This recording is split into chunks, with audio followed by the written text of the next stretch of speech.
வணக்கம். ஈரோட்டில் ஏடாகூடமாக பேசிய எடப்பாடி பழனிசாமி முதல்வர் ஸ்டாலினை பற்றி அந்த வார்த்தையை சொன்ன உடனே ஆர்ப்பரித்த கூட்டம். நீண்ட நாளைக்கு பிறகு வாகன பிரச்சாரத்தை முன்னெடுத்தார் எடப்பாடி பழனிசாமி.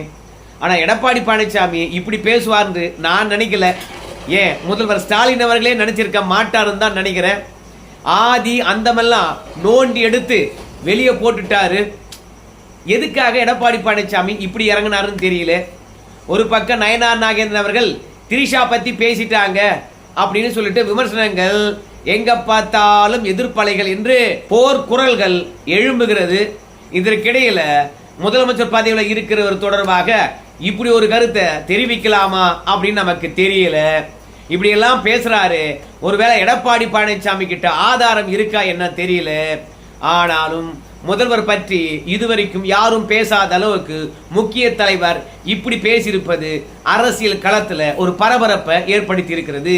எப்படி பேசியிருக்கிறாரு அப்படின்றத இந்த வீடியோவில் நம்ம விரிவா பார்க்கலாம். அதற்கு முன்பாக உங்ககிட்ட நான் வழக்கமா கேட்கிற ஒண்ணுதான், இதுவரைக்கும் நம்ம சேனலை நீங்க சப்ஸ்கிரைப் பண்ணலனா சப்ஸ்கிரைப் பண்ணிக்கிட்டு சப்போர்ட் பண்ணுங்க. நான் கூட ஈரோட்டில் கூட்டம் வராதோ, வாகன பிரச்சாரத்தை முன்னெடுக்கிறாரு, பொதுக்கூட்டமாக இருந்தால் பரவாயில்ல, தேர்தல் நெருக்கமாக இருக்கிறது, அதனால ஒரு மாநாடு போடலாம். திமுக காரங்களை பொறுத்த வரைக்கும் ஒரு மாசத்துல 5 மாநாடு, அப்புறம் மண்டல பொதுக்கூட்டங்கள் என்று சொல்லிவிட்டு ஒரு 6 தொகுதி வாரியாக 234 கூட்டங்கள் என்று சொல்லிவிட்டு திமுக காரங்க அணிதினமும் கலக்கிக்கிட்டு இருக்கிறாங்க. ஆனா கடைசியில எடப்பாடி பழனிசாமி வாகன பிரச்சாரத்தை ஈரோட்டில் தொடங்குறாரு.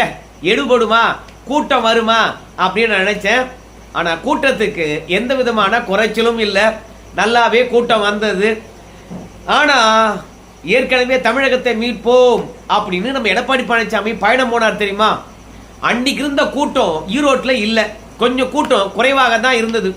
ஒருவேளை உலகக்கோப்பை T20 மேட்ச் நடந்தது இலங்கையில், பாகிஸ்தானுக்கும் இந்தியாவுக்கும் இடையில சுவாரஸ்யமா நடந்துகிட்டு இருந்து அந்த தருணத்துல கிசானை பொறுத்த வரைக்கும் 6 4 அடிச்சு விளாச்சிக்கிட்டு இருந்தான்.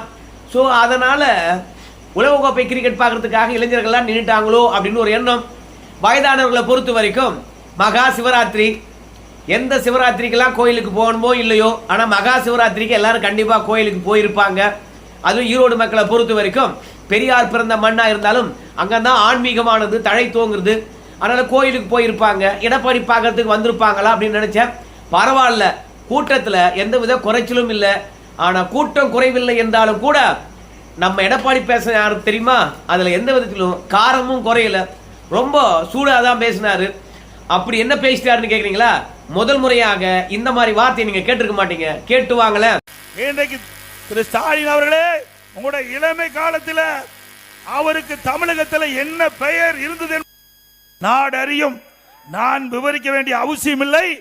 இது எப்படியெல்லாம் அவர் இளம் வயதிலே சேட்டை பண்ணார் நாட்டுக்கே தெரியும். அவர் எங்களை பற்றி பேசுவதற்கு எந்த அருகதையும் இல்லை. திரு ஸ்டாலின் அவர்களே, தில்லு திராணி தெம்பு இருந்தா எங்களுடைய ஆட்சி காலத்தில் என்ன தவறு என்பதை சுட்டி காட்டுங்கள், பதில் சொல்ல தயாராக இருக்கிறோம். பாத்தியா, சின்ன வயசுல நம்ம ஸ்டாலின் அவர்கள் எப்படி இருந்தாருன்னு நமக்கு தெரியல. ஆனால் அவரை பற்றி அன்றைய காலகட்டத்தில் என்ன பேசுறாங்கன்னு தெரியல. எடப்பாடி பழனிசாமி அதை சுட்டி காட்டுறாரு. என்ன நடந்திருக்கும் அந்த காலத்துல? ஏன் எடப்பாடி பழனிசாமி உடைச்சு பேச மாட்டாரு? இப்ப எடப்பாடி பழனிசாமி மீது நம்ம முதலமைச்சர் ஐயாவை பொறுத்த வரைக்கும் எடப்பாடி பழனிசாமி தவழ்ந்து வந்து பதவி பெற்றார், காலில் விழுந்து பதவி பெற்றார், பறந்து வந்து பதவி பெற்றார், மோடி காலையே இருக பெற்றி கொண்டிருக்கின்றார், அமித்ஷா காலிலேயே வந்து கட்சியை அடகு வைத்து விட்டார் அப்படின்னு சொல்லிவிட்டு விமர்சனம் வைத்துக் கொண்டே இருக்கின்றார். 4.25 ஆண்டு ஆட்சி ஆண்டு இருக்கின்றார் எடப்பாடி பழனிசாமி. எதிர்கட்சி தலைவராக இருக்கின்றார், அதோட ஒரு கட்சியுடைய பொதுச் செயலாளர் இருக்கின்றார். வயதிலேயும் சரி, அனுபவத்திலும் சரி, நம்ம ஸ்டாலினை விட எடப்பாடி பழனிசாமிக்கு அதிகம். தந்தையாருடைய பாதுகாப்புல நம்முடைய முதலமைச்சர் ஸ்டாலின் அவர்கள் அரசியல் களத்துல வளர்ந்து வந்தார். ஆனா எடப்பாடி பழனிசாமி தானா விழுந்தாரு, தானா எழுந்தாரு, தானே வளர்ந்தாரு. கடைசியில் சசிகலா அவர் இடத்துல பதவி பெற்றாரு. எப்படி கலைஞரை பொறுத்த வரைக்கும் எம்ஜிஆர் இடத்துல பதவியை கேட்டு வாங்கினாரோ அதே மாதிரி எடப்பாடி பழனிசாமி அவர்களும் சசிகலா இடத்துல காலில் விழுந்துதான் பதவி பெற்றார், இல்லை என்று சொல்வதற்கில்லை. கலைஞர் அவர்கள் பதவி பெறுகின்ற பொழுது இந்த விமர்சனங்கள் எழுந்ததா? பதவி எப்படி வேணாலும் பெறலாம், ஆனா கட்சியை கஷ்ட காலத்திலே காப்பாத்தினாங்களா? அந்த விதத்துல கலைஞர் எப்படி பதவி பெற்றாரோ அப்படிதான் எடப்பாடி பழனிசாமி பதவி பெற்றாரு. எடப்பாடி பழனிசாமி விமர்சனம் பண்ணுகின்ற போது கலைஞரையும் நம்ம விமர்சனம் பண்றதாகத்தான் அர்த்தம். அதனால உங்க தந்தையார் மூலமாக நீங்க எல்லா சுகங்களையும் பெற்றீங்க, எடப்பாடி பழனிசாமி அப்படி என்ன பெற்றாரா? அதனாலதான் எடப்பாடி பழனிசாமியை பொறுத்த வரைக்கும் எங்க ஆட்சியில என்ன செய்யல அதை சொல்லியா, எங்க ஆட்சி எப்படி இருந்தது அதை சொல்லியா, அதுக்கு நாங்க பதில் அளிக்கிறோம். நான் இந்தியா டுடே கான்க்ளேவ்ல கூட கூப்பிட்டேன், வாங்க ஸ்டாலின் ஐயா மேடம்ல ஒண்டி கொண்டி மோதிக்கலாம், எந்த டிவில விவாதத்தை வச்சுக்கலாம், எந்த இடத்துல விவாதத்தை வச்சுக்கலாம், வரையா ஒண்டி கொண்டி மோதிக்கலாம், உன் ஆட்சியில் என்ன பண்ணிருக்குற என் ஆட்சியில் என்ன பண்ணிருக்கேன் பார்த்துலாம் வரையா அப்படின்னு கூப்பிட்டேன். இந்த மாதிரி ஆட்சியில் நடந்த சாதனைகளை பற்றி நேருக்கு நேர் மோதி கொள்வதற்கு அழைச்சா வரமாட்டுற எடப்பாடி பழனிசாமி மண்டியிட்டாரு, காலில் விழுந்தாரு, தவழ்ந்து வந்தாரு, பறந்து வந்தாரு, இதெல்லாம் என்ன விமர்சனம் அப்படின்னு சொல்லிட்டு நம்ம ஸ்டாலின் ஐயா அவர்களுடைய இளமை காலங்கள் தொடர்பாக எடப்பாடி பழனிசாமி வரிந்து கட்டி விட்டார். இது அரசியல் களத்துல புதிய விவாதத்தை கிளப்பி இருக்கிறது. சின்ன வயசுல இப்போ ஸ்டாலின் அவர்கள் எப்படி இருந்தார்னு அவன் தேட ஆரம்பிச்சான். கூகுள்ல பாத்தீங்கன்னா அதெல்லாம் கிடைக்குமா என்னன்னு தெரியல, நான் தேடி பார்க்கல. சின்ன வயசுல ஸ்டாலின் அவர்கள் எப்படி இருந்தாரு என்ற விஷயத்த எனக்கு நீங்க சொல்லுங்க. அதுக்கப்புறம் நம்ம ஸ்டாலின் ஐயாவை பார்த்து ஒரே ஒரு வார்த்தை தான் சொன்னாரு, ஒட்டுமொத்த கூட்டமும் அப்படியே ஆர்ப்பரித்து விட்டது. அப்படி என்ன சொன்னாருன்னு கேக்குறீங்களா? நீங்களே கேட்டு வந்துருங்க. அதுல ஒண்ணும் கண்டுபிடிக்க முடியல. நான் பெரும்பான்மை நிரூபிக்கப்பட்டு விட்டது, ஸ்டாலினுக்கு பொறுக்க முடியல. உடனே சட்டை கிழிச்சுக்கிட்டு வீதியில் நடந்து போனார். திரு ஸ்டாலின் அவர்களே, இந்த சட்டமன்ற தேர்தல் முடிந்த பிறகு அன்றைய தினம் சட்டை தான் கிழிச்சிட்டு போனீங்க. சட்டமன்ற தேர்தல் முடிந்த பிறகு சாலையில ஆடை இல்லாம போனாலும் போகக்கூடிய சூழ்நிலை ஏற்பட்டு விடும். எங்களை பத்தியா விமர்சனம் செய்யற? அந்த கூட்டம் ஆர்ப்பரித்ததை நீங்க பார்த்திருக்கலாம். என்னமா ஆர்ப்பரிக்கிறாங்க பாத்தீங்களா நீங்க? அதுலயும் நம்ம முதலமைச்சர் ஸ்டாலின் ஐயா அவர்களை பொறுத்த வரைக்கும் ஆடை இல்லாம ரோட்ல ஓடினாலும் ஓடுவாரு எலெக்ஷன் முடிஞ்ச பிறகு அப்படின்னு எடப்பாடி பழனிசாமி சொல்றாரு. அப்போ தமிழ்நாட்டு மக்களை பொறுத்த வரைக்கும் டே இவனை ட்ரெஸ் இல்லாம அடிச்சு துரத்தணும்டா அப்படின்னு உள்ளத்துக்குள்ள இருக்கு பழகுது. எடப்பாடி பழனிசாமி உதட்டளவுல உதிர்க்கின்ற பொழுது நம்ம ஸ்டாலின் ஐயா அவர்கள் ட்ரெஸ் இல்லாம போனா கூட எடப்பாடி பழனிசாமி விட மாட்டார், அந்த அளவு கண்ணிய குறைவா நடந்துக்க மாட்டார். ஆனால் மக்களை பொறுத்த வரைக்கும் இந்த ஆட்சியில் அந்த அளவுக்கு துன்பத்தை அனுபவிச்சிருக்காங்க போல இருக்குது. அதனாலதான் ட்ரெஸ் இல்லாம ஓடுவாரு அப்படின்னு சொன்ன பிறகு என்னையே ஆரவாரம், என்னையே கைத்தட்டல். அதிமுக ஆட்சி காலத்துல செய்த சாதனை சொல்லுகின்ற போதெல்லாம் கைத்தட்டல் இல்லையா? ஆனா நம்ம ஸ்டாலின் ஐயா அவர்களை பொறுத்த வரைக்கும் இதை நான் செஞ்சே தீருவேன், இல்ல அவரே ஓடுவார் ட்ரெஸ் இல்லாம அப்படின்னு சொன்ன பிறகு என்ன ஒரு குஷி, என்ன ஒரு கைத்தட்டல், என்ன ஒரு ஆரவாரம். அப்போ ஸ்டாலின் அவர்கள் மீது இவ்வளோ வெறுப்பு இருக்குதா அப்படின்ற எண்ணம் தான் நமக்குள்ள இருக்கிறது. ஆடை இல்லாம ஓடுவார் என்ற ஒத்த வார்த்தைக்கு இவ்வளோ மகத்துவமா, இவ்வளோ ஆரவாரமா? இதுல இருந்து என்ன தெரியுதுன்னு கேட்டீங்கன்னா, அதிமுக இருக்கிறவெல்லாம் திமுக எதிர்ப்புலயே வளர்ந்தவன் போல இருக்குது. திமுக எவன் இறங்கி அடிக்கிறானோ அவனுக்கு தான் அதிமுக ஓட்டு போடுவான் போல இருக்குது. சோ இத்தனை நாளும் ஸ்டாலின் அவர்களை இந்த மாதிரி கடுமையா விமர்சனம் பண்ணல போல இருக்குது. இப்பதான் முதன்முறையாக விமர்சனம் பண்றார் போல இருக்குது. அதனால அதிமுக அத்தனை பேரும் குஷி ஆயிட்டான். ஏப்பா நம்பிக்கையில்லா தீர்மானம் கொண்டு வந்த, ஆனா நம்பிக்கையில்லா தீர்மானத்துல நாங்க வெற்றி பெற்று விட்டோம், சட்டையை கிழிச்சுக்கிட்டு நடு ரோட்ல வந்து நீ அலப்பற பண்ண, ஆனா அடுத்த தேர்தலில் நாங்க வெற்றி பெற்ற உடனே நீ உடையே இல்லாம ஒன்னால ஓட போற பாத்துட்டு இரு அப்படின்னு சொன்னதுக்கு என்ன ஒரு ஆரவாரம்.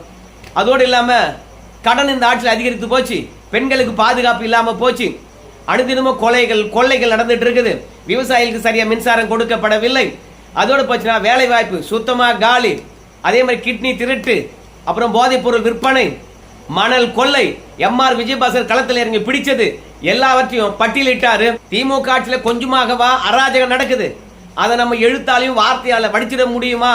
எடப்பாடி பழனிசாமியை பொறுத்த வரைக்கும் திமுக ஆட்சியில அனுதினமும் நடக்கக்கூடிய இல்ல அமைச்சர்கள் அடிச்சிருக்கின்ற கொள்ளை தொடர்பாக எடப்பாடி பழனிசாமி பட்டியலிட்டாரு. எல்லாவற்றையும் நான் ரெடி பண்ணி தான் வச்சிருக்கிறேன், ஆட்சிக்கு வந்த உடனே எல்லாரும் ஜெயில தான் இருப்பீங்க, பத்துமா கவலைப்படாதீங்க அப்படின்னு எடப்பாடி பழனிசாமி சொன்னாரு. ஜெயிலுக்கு போவாங்களா அப்படின்னு கேட்டீங்கன்னா கண்டிப்பா ஜெயிலுக்கு போறதுக்கான வாய்ப்பு இருக்குது. ஏன்னு கேட்டீங்கன்னா மத்திய அரசாங்கத்துடன் கை கோர்த்திருக்கின்றார் எடப்பாடி பழனிசாமி. இங்கிருந்து எந்தெந்த அமைச்சர் மீது கேஸ் போடணுமோ உடனடியாக கேஸ் போட்டுருவாங்க. கேஸ் போட்ட உடனே அமலாக்கத்துறையும் அதற்கு பிறகு பார்த்தீங்கன்னா வருமான வரித்துறையும் களத்தில் இறங்கணும். அதற்கு பிறகு அமைச்சர் பெருமக்களை பொறுத்த வரைக்கும் தமிழ்நாடு காவல்துறை கைது பண்ணுதோ இல்லையோ இடியும் ஐடியும் உள்ள தூக்கி வச்சிரும். அதற்கு பிறகு விசாரணை முடிகின்ற வரைக்கும் உள்ள இருந்தாலும் இருப்பாங்க, இல்ல ஒரு வருஷமாவது உள்ள இருப்பாங்க. அதுக்கப்புறம் திமுக கழகம் அவ்வளவுதான். ஆனா எடப்பாடி பழனிசாமி இவ்வளவு தூரம் பேசி தன்னுடைய வாக்குறுதியை சொல்லாம விட்டுருவாரா? 2000 ரூபாய் கொடுக்க போற, இலவச கூற்று, அதுக்கப்புறம் வீடு, அது மட்டும் இல்ல ஆண்களுக்கும் இலவச பஸ் என்று நிறைய வாக்குறுதி கொடுத்திருக்காரு இல்லையா? அந்த வாக்குறுதிகளையும் எடப்பாடி பழனிசாமி எடுத்து காட்டினாரு. பெண்களும் ஆண்களும் திரளாக தான் வந்திருந்தார்கள். ஸோ 5000 ரூபாய் கொடுத்துருக்காங்க. ஆதரவு வட்டமானது திமுக அதிகரித்திருக்குமா அப்படின்னு நினைச்சேன். ஆனால் திமுகவுக்கு ஆதரவு வட்டமானது ஒரு பக்கம் அதிகரித்திருந்தாலும் அதிமுகவுக்கான ஆதரவு நிலையாத்தான் இருக்கிறது. ஸோ எடப்பாடி பழனிசாமி தொடர்ந்து இந்த மாதிரி ஆவேசமா பேசினார்னா எடப்பாடி பழனிசாமி நிச்சயமா தமிழ்நாட்டு மக்களுடைய ஆதரவை பெறுவதற்கான வாய்ப்பு இருக்குது. இன்னைக்கு ஸ்டாலின் அவர்கள் மீது எடப்பாடி பழனிசாமி வைத்த விமர்சனத்துக்கு மக்களுடைய ஆரவாரங்களும் ஆதரவும் அதிகமா இருந்ததுக்கு காரணம் ஒவ்வொரு பகுதியிலும் திமுக காரன் அந்த அளவு கொடுமை பண்றான். சோ உள்ளூர் திமுக காரன் பண்ற அக்கிரமமானது ஒட்டுமொத்த ஸ்டாலின் மீது கோபமாக விடுகிறது. அதனால ஸ்டாலின் அவர்களை பற்றி பேசுகின்ற போது அந்த அளவுக்கு ஆர்ப்பரிப்பு அதிகரித்தது. சோ மொத்தத்துல ஈரோடு அரியம்பாளையம் தான் நினைக்கிறேன், அழகான கூட்டம். என்ன ஒண்ணு, கிரிக்கெட் நாள் அன்னைக்கும் மகா சிவராத்திரி அன்னைக்கும் இந்த மாதிரி ஒரு கூட்டத்தை வைக்கலாமான்னு தெரியல. தஞ்சையில கூட நம்முடைய உதயநிதி ஸ்டாலின் அவர்கள் பூத்து கமிட்டி மாநாடு போட்டாருன்னு நினைக்கிறேன். ஆனா அவரு கிரிக்கெட் ஆரம்பிப்பதற்கு முன்பாகவே கூட்டத்தை முடிச்சுக்கிட்டு போயிட்டாரு. திமுக காரன் திட்டம் போடுறான் பார், அந்த மாதிரி திட்டம் வேற யாராலும் போட முடியாது. அன்னைக்கு என்ன நிகழ்வோ அந்த நிகழ்வு அழகா பார்த்து கால்குலேஷன் பண்ணி எப்ப கூட்டம் போடணும் எப்ப கூட்டத்தை முடிக்கணும் என்பது திமுக காரனுக்கு சொல்லி தர தேவையில்லை. அந்த அளவுக்கு முன்கூட்டியே பார்த்தா கூட்டத்தை முடிச்சுட்டு அவங்க கிளம்புனாங்க. எடப்பாடி பழனிசாமி பொதுக்கூட்டத்தை பேசுகின்ற பொழுது டைம் பார்த்துக்கிட்டே தான் இருந்தாரு. கிரிக்கெட் தொடங்கிட்டு இருப்பாங்க, எல்லாரும் ஒவ்வொருத்தனா கலைவான், சரி முடிச்சிடலாம் அப்படின்னு சொல்லிவிட்டு அழகா திமுக மீது இருக்கின்ற குற்றச்சாட்டுகள், நாங்க செஞ்ச சாதனைகள், ஈரோட்டுக்கு என்ன செஞ்சிருக்கிறோம், ஆட்சிக்கு வந்தா என்ன செய்வோம், எல்லாவற்றையும் விலாவரியா சொன்னாரு. கூட்டத்தினுடைய ரெஸ்பான்சிபிள் சூப்பரா இருந்தது. எடப்பாடி பழனிசாமி பேச பேச ஆரவாரங்கள் கைத்தட்டல் தான். பெண்களை பொறுத்த வரைக்கும் அவங்களுக்கு எதிராக நடக்கின்ற குற்றச்சாட்டுகள் வைக்கின்ற போது அழகா தலையாட்டி வரவேற்றார்கள், ரசிக்கும்படியா இருந்தது. நம்ம முதலமைச்சர் ஐயா பேசுகின்ற போதெல்லாம் இந்த மாதிரியான எதிர்த்தரப்பில் இருந்து எந்தவித ரெஸ்பான்ஸும் வராது. முதலமைச்சர் பாட்டுன்னு பேசின்னு இருப்பாங்க, எதிர்க்க உட்காந்துக்கிறவங்களாம் பார்த்துன்னு இருப்பாங்க. அதுக்கு என்ன காரணம்னு கேட்டீங்கன்னா மொத்த பேருமே காசுக்காக வந்திருக்கின்ற கூட்டம். ஆனா எடப்பாடி பழனிசாமிக்கு பாதி பேர் கட்சிக்காக வந்திருக்கிறான், பாதி பேர் காசுக்காக வந்திருக்கிறான், ஒரு சில பேர் கொள்கைக்காக வந்திருக்கிறான், இன்னும் சில பேர் கூட்டணிக்காக வந்திருக்கிறான். அதனால எடப்பாடி பழனிசாமி என்ன பேசினாங்களோ அதை காது கொடுத்து கேட்டாங்க. நல்லா இருந்தது கூட்டம், சூப்பரா. அதுலயும் நம்ம ஸ்டாலின் ஐயா உதயநிதி ஸ்டாலின் மீது அழகான ஆவேசமான விமர்சனங்கள், அது கூட்டத்தினரை நல்லா குஷிப்படுத்தியது. கடைசியில் உதயநிதி ஸ்டாலின் அவர்களை பற்றி நம்ம எடப்பாடி பழனிசாமி வச்ச விமர்சனத்தோடு இதை நான் முடிச்சிடுறேன். என்ன சொன்னார்னு கேட்டீங்கன்னா, இரவினில் ஆட்டம் பகலினில் தூக்கம் இதுதான் எங்கள், அதுக்கு மேல எனக்கு பாட்டு தெரியல. நம்ம உதயநிதி ஸ்டாலின் அவர்களை பொறுத்த வரைக்கும் இரவுல என்ன பண்றாரு தெரியுங்களா அப்படின்னு சொன்னாரு. பகல்ல முழுவதுமா தூங்குறாரு. உண்மையாகவே உதயநிதி ஸ்டாலின் பகல்ல தூங்குறாரா அப்படின்னு கேட்டீங்கன்னா, எனக்கு தெரிந்து அரசியல் தலைவர்களே காலை பொழுதுல எழுந்திருக்காத ஒரே தலைவர் யாருன்னு கேட்டீங்கன்னா நம்ம உதயநிதி ஸ்டாலின் அவர்கள் தான். நீங்க எப்போ வேணாலும் பாருங்க, 10 மணிக்கு மேல தான் அவரை வெளியே பார்க்க முடியும். அதற்கு முன்பாக அவரை எழுப்பவே முடியாது. பெருமழை பெருவெள்ளம் எதுவா இருந்தாலும் சரி, அவர் காலையில 10 மணிக்கு மேல தான் எழுந்திருப்பார். உங்க எல்லாருக்குமே தெரியும். இரவுல அதிக நேரம் கண் வீழ்ச்சிருப்பார்னு சொல்லுவாங்க. அதனால தான் எடப்பாடி பழனிசாமி பொறுத்த வரைக்கும் இரவினில் ஆட்டம் பகலினில் தூக்கம் இதுதான் எங்கள் துணை முதலமைச்சருடைய செயலு அப்படின்னு பாட்டு பாடினாரு. அதுக்கு உதாரணமா நம்ம சொல்லலாம், ஜல்லிக்கட்டு போட்டியை தொடங்கி வைக்கணும், காளையர்களும் காளையும் காத்திருந்தது. நம்ம உதயநிதி ஸ்டாலின் அவர்களை பொறுத்த வரைக்கும் தூங்கி எழுந்திருக்கு தான் லேட் ஆகுமே. அதனால தூங்கி எழுந்து பிளைட்டை பிடிச்சிக்கிட்டு மதுரை இறங்கிறதுக்கு லேட் ஆகி போச்சு.